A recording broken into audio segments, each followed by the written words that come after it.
Alright, welcome back to part 3 of my engine teardown. In the first two videos we removed the fuel tank and the airbox. And in this one we'll be getting rid of the throttle body. This will look entirely different for you because I am using the Yuminashi throttle body. But the process for removal is the same. On the throttle body we've got two 8mm bolts which will separate it from the manifold. And then on the manifold itself, we've got three 10mm bolts, which will separate the manifold from the block. I wasn't going to disconnect the EJK, but because all these wires are kind of getting in the way, they're so easy to plug in, I'm going to go ahead and do that now anyway. So this is the wiring loom for the electronic jet kit. So we're just going to drag that right up out of the way. Normally it's just this one plug that plugs into your fuel injector there. This is the fuel line for the fuel injector. Now this will be routed differently for you with the stock throttle body anyway. You should not have to remove the fuel line from the injector. We'll just remove the entire ejector and just let it hang loosely while we remove the manifold. Now I brought this slide along to try and help show you where everything needs to go, but unfortunately, there's not much I can do. So the first bolt to undo is an 8mm bolt, and you have to get it by going really close to the frame. It is very difficult to get to. All right, so it should look something like that. I really am trying my best to get a good viewing angle here for the GoPro, but there's just nothing for it. It's difficult. Okay. Now, even though it's difficult, it's important to take these bolts off in turns like that, otherwise one will end up jamming up. Once they're both loosened off though, you should be able to go ahead. By light, I don't think it's going to make much of a difference in the video anyway.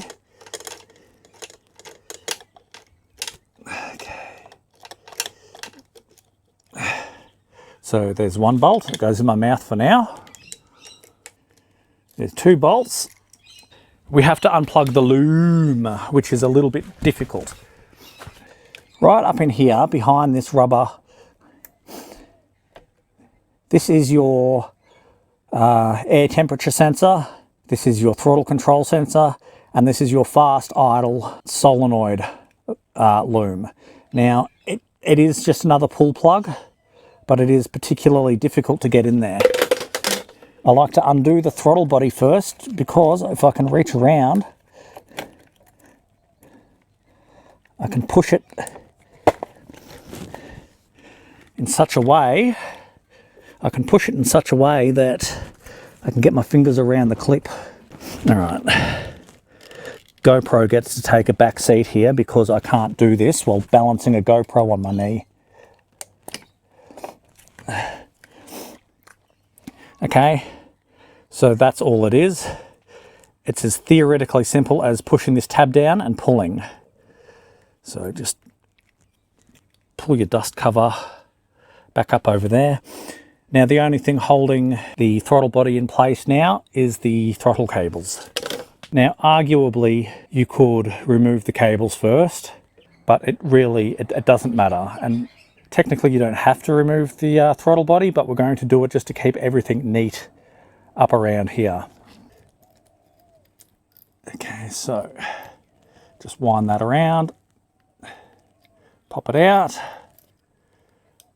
pop it out. Now you do want to be careful not to kink your cables because, well, there's the operation of your bike gone. So obviously your throttle body will look a lot tinier than this. This is, of course, the Yuminashi throttle body. Now, the next step in this process is removing the manifold, which is a 10mm bolt here. And when we get around to the other side, two more. What we can, in fact, do here is just thread our bolts back into the manifold to make sure that they don't go walking. And also, you don't have to guess where everything goes if you thread it back where it came from. you may not be able to get a socket in there because of the angle of the throttle body.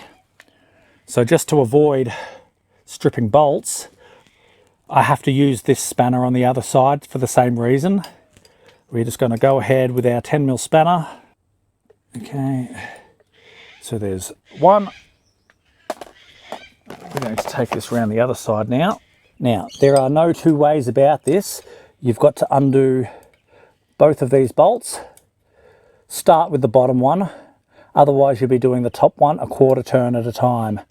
There is nothing for this than just to buckle down and get twisting with your spanner.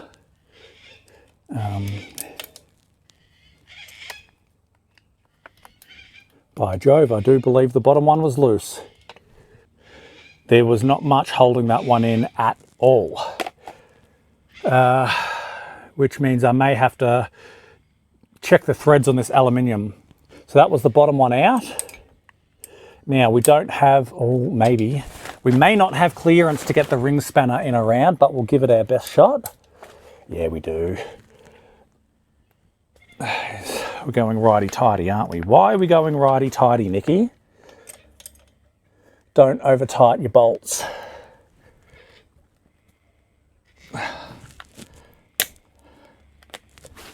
Okay, that was nice and tight.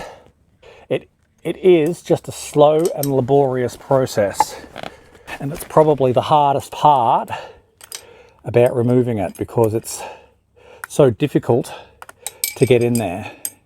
You've just got to plug away in there a half turn at a time. There is nothing for it. How's this for a camera angle, huh? It is literally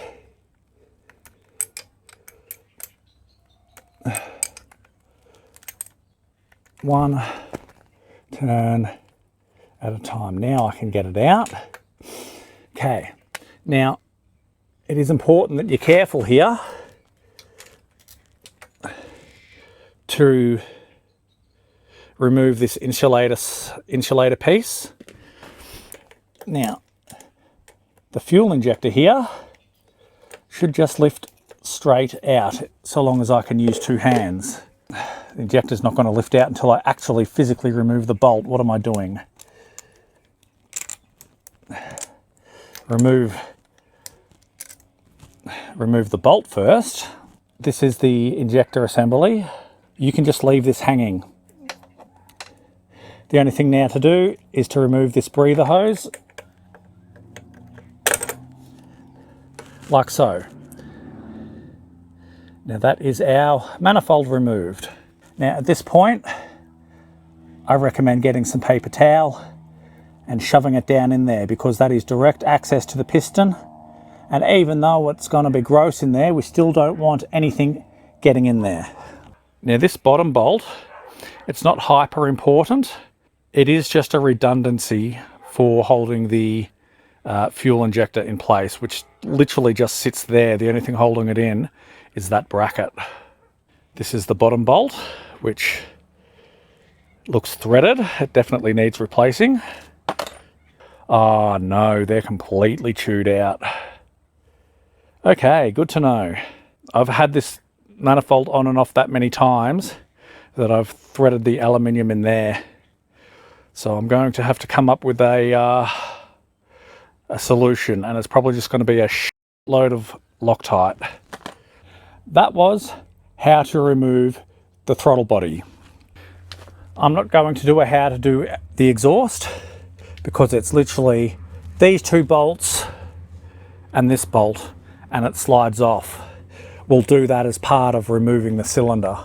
All right, thanks for joining me for part 3. In the next lot, we're going to go ahead and start discussing how to get into the cylinder and the piston, which I won't do a separate video just for the top half because there's a buttload of different things I need to do in here, and it's going to be its own fairly big video. So thanks for watching and join me on the next one.